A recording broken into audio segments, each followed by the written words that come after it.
Welcome to Sigzen ERP. In this video, you will learn how to manage support and services in ERPNext. We'll begin by navigating to the issue list. In the Awesome bar, search for Issue List and click on the result to open the list.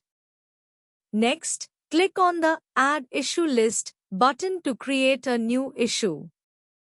Then, click on Edit Full Form. After that, click on Subject and enter the issue subject name. Next, click on Customer and select the customer. Proceed by clicking on Raised by Email and entering the email address. Then, click on Status and select the status type. After, click on Priority and select the priority. After that, click on Issue Type and select the issue type.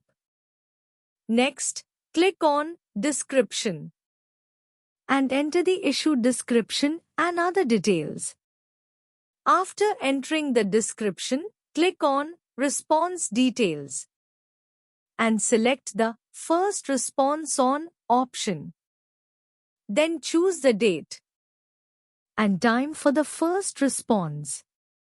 Next, click on Resolution Details to view the details.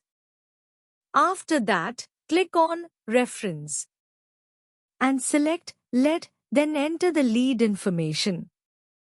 Click on Contact and enter the contact details. Proceed by clicking on Email Account and selecting the appropriate email account. Next, click on Project and enter the project name. Finally, click on Save to save the issue.